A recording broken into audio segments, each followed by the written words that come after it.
Can the latest HTC 10 smartphone save HTC? Or will the Vive be its VR salvation?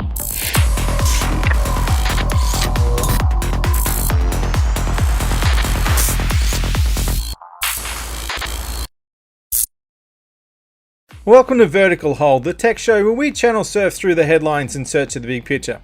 I'm Adam Turner and I'm here with the man who's worth a 10-cent recycling refund in South Australia and the Northern Territory, Alex Kidman. Also joining us is GadgetGuy.com.au technology journalist Leigh Stark. Leigh, welcome to the show. Thanks for having me. Alex, what's new in tech? Telstra's come under fire for backing away from a support stance for marriage equality, apparently at the behest of the Australian Catholics, who threatened to remove their business from Telstra on the basis of the issue.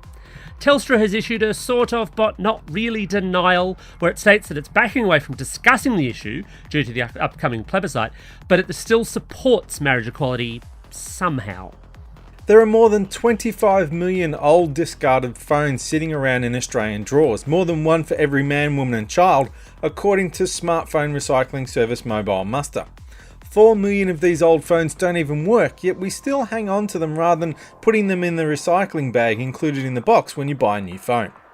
Amazon's unveiled its latest and lightest e-reader, the Kindle Oasis. At 131 grams, it's quite light, and it sees the return of physical reading buttons to the Kindle platform. Like previous generations of Kindle, it'll come in straight Wi-Fi and 3G enabled versions, although the ad-supported model won't be sold in Australia. Amazon's selling it directly via its website, with Officeworks picking up the local distribution rights, although you'll pay a little more to get a Kindle Oasis through them. In a move likely to drive away more customers than it attracts, US cinema chain AMC Theatres is thinking about running smartphone-friendly sessions where the audience isn't discouraged from using their phone during the movie. New CEO Adam Aron proposed the idea of allowing texting during films as a way to win back young viewers who, he says, consider turning off their phone the equivalent of chopping off their arm. So, Alex, do we need a $449 Kindle? A $449 Kindle that's only a Kindle? Because this thing is not like their full-on tablet devices. This is just not a Kindle file, not a tablet, just an ebook reader. 450 big ones. Do we need it? Look, no matter how much style they say they've got, no matter how much battery they say they've got, I'm not entirely convinced that we do. When you can do much the same e-reading stuff on Kindles or competing platforms for a fraction of the cost. What do you reckon, Leigh? I don't think it's about whether we need a $450 Kindle. I think it's about getting the technology up to that point where we can say the screen is super thin. I mean, we don't really need another Kindle. The technology hasn't changed dramatically. They haven't really done anything different to the screen. It's still the same resolution as it was last year in the Voyage and the other paperwhite model they had. But I think it's more about getting it to that point where we're not almost, but we're getting closer to it being proper digital paper. And so from that point of view, I don't think we need that $450 Kindle, but I think it's important that they have something so thin where they can manipulate the battery in such a way where it is small enough and light enough to be held by even my grandmother. See, some people thought it would go the other way, that Kindles would get cheaper and cheaper to the point where they practically give you a Kindle as a lost leader to encourage you reading to buy the books. So this kind of seems a bit odd to push them right up into tablet territory. As you say, it's a new generation of screen and an improvement in the hardware, but how much of an improvement do you need to read a book? I wonder if in some ways it's like the status symbol of saying, I've decided I don't want a tablet, so I'm going to buy the mother of all ebook readers. I was going to say, even if it's the mother of all ebook readers, I wonder how many people already have the effective grandmother of all ebook readers. I see a reasonable quantity of Kindles out there of all sorts of generations. Amazon's almost got the problem that it built them a little bit too well. Yeah, it's not like an iPad where in 2 years' time it's getting a bit old, it's getting a bit slow, it doesn't run the new apps. A Kindle's a Kindle. I've got one that I don't know how old it is, 10 years or something, and it's still fine. Alright, so Leigh and Alex, you've both had a hands-on with the new HTC 10. Leigh, why should we be excited about this one? I don't know if you should necessarily be excited about it. It's just, again, it's another phone, but it does come with some important features. I know you, Adam, you're like me, you're a 24-bit sound buff, and this is pretty much made to be a 24-bit media machine and a camera. I'm still on the fence on whether they should have actually they've increased the durability. They've made it again more metal, but I kind of wish it had some of that water resistance we've seen from other devices. So I think it's good. I'm still unsure whether it's the be-all, end-all to really take on Samsung, and especially given that we know pretty much with a degree of certainty Apple has to compete in the whole water resistance arena later this year anyway. I'm not sure it's enough to beat them, but it certainly has some compelling hardware. Yeah, look, I'd agree with that analysis. Yeah, I think it's a nice design. I think they've taken on board a lot of the stuff that they got wrong with the 1M9, and it's funny looking back at it because the stuff that was wrong with the 1M9 in many ways was small scale stuff. It's just there was enough small scale stuff in what should be a premium device to make it a bit of a non-starter. The 10 could be a bit of a starter, but as you say, I'm not sure it entirely takes on Samsung in this space, and equally, in some ways, even if it did, I'm not sure it would succeed. The market just seems spot-welded to this idea of you either buy a Samsung phone or you buy an Apple.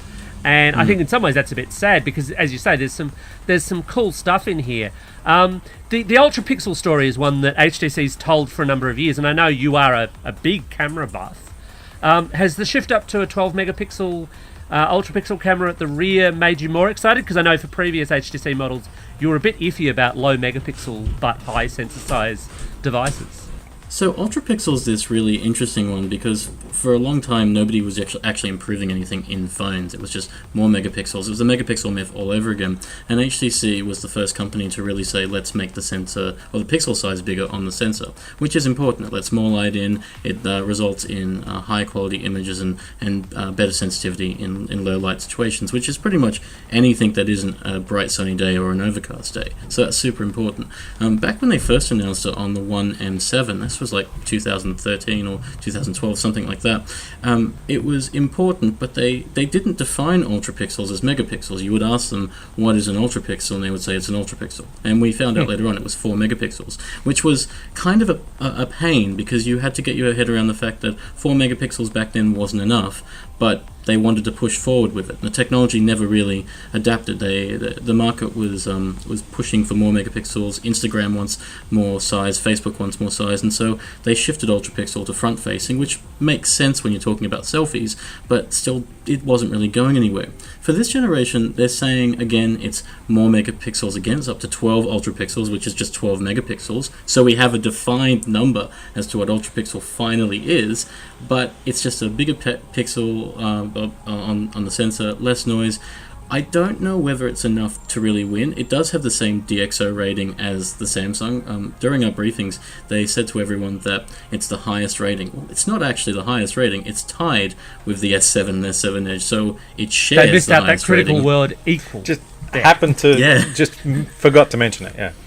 Basically, yeah, and so that's important. It does look like it's going to produce some good shots, but the proof's in the pudding, and since we don't have review units right now, all we can do is say, based on our brief hands-on time, it does a good job, it's certainly fast. The whole 0.6 second loading time is certainly important, but the Samsung's quite fast as well, and the Samsung has the same sort of thing. So it's competing with the Samsung in terms of like how it's going to go for best size, and everyone has larger pixel sizes in cameras now, so saying something is ultra pixels doesn't stand out as much anymore. So this handset also has USB-C, yeah? Are we reaching the sort of the tipping point where this is going to become widespread and maybe considered the standard? Kind of already is the standard, isn't it? It's the standard because it's universal. It's what's on the MacBook, it's what's on new laptops and new tablets. HP's got it, Samsung's got it in their devices. And it supports things like Qualcomm, the quick charge technology. Yeah. But it's only the standard because we need something other than Lightning. We need something other than micro USB. Lightning's very cool, and it can certainly do a lot that Apple says it can do. But micro USB can only transmit data, and it can only transmit charge. micro USB's replacement, USB Type-C, can do data at higher speeds. It can do 4K video. It can do a little bit of audio, from what I understand. It's kind of like the Swiss Army knife that we needed micro USB to be, but it never was. Yeah. Plus, you can't plug it in the wrong way round. Although it is a bit of a pain if you're stuck with a USB-C device and nothing to plug into it.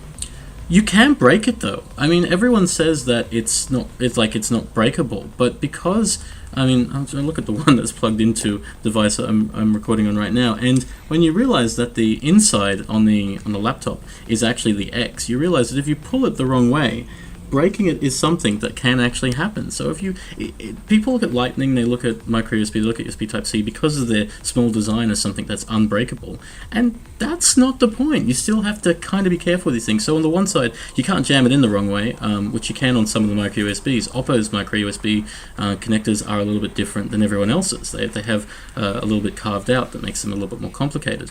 But USB Type-C, it's better, it's easier for the end user. You can still break it, and you can also end up with some really dodgy USB chargers. And that's a really interesting one that Amazon's dealing with. Yeah, I've heard a bit about that. They're going to introduce a new standard or something to try and crack down on very cheap and nasty USB-C chargers.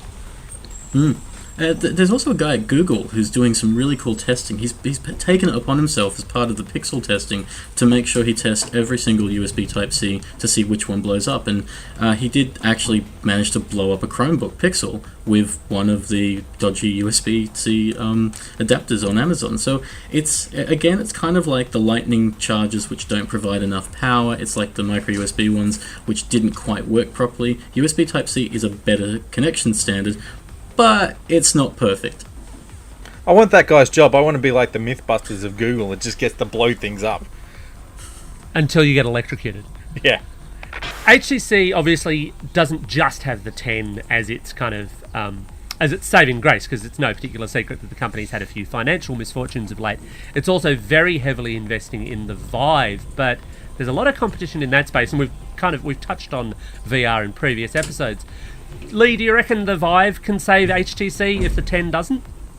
I don't know. I got to play with the Vive for the first time this week, and I'm a VR nut. I was trying to tell the guys at HTC, I've been playing with VR probably like you guys, but since I was a kid. I think I was 9 when I first had my taste of VR, when it was still handled by Virtuality, which was a terrible video game system with, I think, a 320 by 480 screen attached to your eye. But it was fun. Till you throw up, yes. Yeah, well, I've never had that problem. I don't get the motion sickness everyone else does. But Alex is the guy they test this stuff on. He is super sensitive to any of that kind of stuff. You don't want to be sitting next to him in any of these kind of demos. Not unless you're wearing a plastic drop sheet. Virtuality was bad. I mean, this is going back now decades, but Virtuality was really bad for that. However, back to the Vive. Oh, yeah, Virtuality was bad, but it was a good indication of what would have eventually happened, even though virtual reality was way too early for its time. We didn't have the technology there. Vive is interesting because as much as I love my VR headsets from Samsung, the Gear VR is a great headset, even though it uses a great phone to get there, and the Oculus is a good headset a really good headset that requires a really good computer. What makes the Vive special is that spatial awareness, the very fact that you can move around. The problem I have with it is, and I've said this before so many times to other people, is that you need room. You need so much room. It's worse than the Kinect. The Kinect was frustrating because you still needed a space to actually stand in front of it and play in front of the TV. But this is in some ways worse because you still need that extra living room space. You need a place to leave these beam controllers to actually track you. And you could do it in your living room, and it can recognize the couch. But I don't know many people, and I'm pretty sure my wife is one of them, that is going to let me leave these in these places that need to be. And so while I love the idea... it doesn't feel terribly family-friendly to speak of. No. It can be a bit of a hard sell. It is, until they work out a way of making them smaller. I mean, there's a lot going on there. It's tracking motion sensors, it's tracking infrared controllers, it's looking for a wide dispersion of where the actual headset and the controllers are. So it's doing a little bit more than the standard VR headset. But it's bad enough that you need a $2,000 computer to run it, and you need to buy the $1,200 headset. It's expensive. I don't know if it can save them just yet, but it's a really good indication of what VR can do once we actually get to this point. Yeah, from my experience, once you've tested the VR that lets you walk around, then the other stuff where you got to sit still just doesn't cut it. Yeah, And that's pretty much it. I've tried every VR. I've never come away with such a smile on my face as shooting zombies, knowing I can jump, I can duck behind virtual objects, knowing I can actually shift my position. It's not a lot of shifting, but even that simple thing of having the Vive on and seeing an almost Star Trek holodeck grid in front of you, that simple thing is just enough to let you know that you're not in the same world you were before you put that headset on. It's crucial to actually make that connection. Yeah, and I mean, for the record, actually, the Vive is the one headset that didn't make me feel nauseous after testing it. I think it's a great piece of kit. But I wonder, for HTC's purposes, if in fact they're not setting themselves up to have what is technologically a great product for its time, but perhaps in the same style as virtuality, the precursor to the one that everyone actually buys. I think you're probably right about that, and the problem is hardware pricing, the problem is space. I mean, again, I treat it like Kinect. Second generation Kinect was probably the better hardware, but Xbox made a mess of that with no software. I kind of think that partnering with Valve is actually going to improve the Vive's chances of survival, but that hardware pricing, the lack of room, are the things that really kind of pull it backwards. And I don't know about you guys, we all have tons of computers. I don't have a computer fast enough and capable enough to run this thing, let alone the room. So, that's a problem even for us as journalists. That's where I think the PlayStation VR is going to do very well, because it's the whole solution in a box, and it'll work out of the box, and if you buy a game and put it in the PlayStation, you don't have to worry about, is my graphics card up to the thing, or have I got enough RAM, or this or that. And I think for people like us, we might be prepared to go to the extra effort to get an Oculus Rift or a Vive running, but for your average punter, just handing them a PlayStation VR and saying, here you go, this is everything you need, I think that'll win a lot of people over. And the other part that you highlight that's super important about PlayStation is it understands, and this is from its Glastron days and it's from its HMZ headset days. It understands that when you put a VR headset on, you're the only one seeing it. You have to share that with the rest, and that's one part about the VR headset that they're building that makes a lot of sense. It has an HDMI out to go back to the TV, so just like it did on its older headsets, the people sharing that room with you can see what you're experiencing, and then can look to their left or right and see your face as you're experiencing it in VR. That's super important, because VR is a lonely existence. You are watching it by yourself. It's entertainment for one person. There's a lot of lonely people out there. It's a big market, yeah. But still, you're right. More. You're right. If the people who aren't playing right now can sit around and feel like they're still part of it, then it's more likely to feel like a family-friendly thing, or we'll sit down and we'll all do it together, rather than one person wander around and everyone else going, oh, well, I'll be in another room, let me know when you're done. It becomes that shared experience, yeah, definitely. Well, that just about wraps it up for this episode of Vertical Hold. Remember, if you've got any comments, hit us up in the comments section on YouTube, via Twitter, or the Facebook Vertical Hold page. Leigh, thanks for joining us. Enjoyed it immensely. Thanks for listening, and remember, if you like what you hear, hit that subscribe button.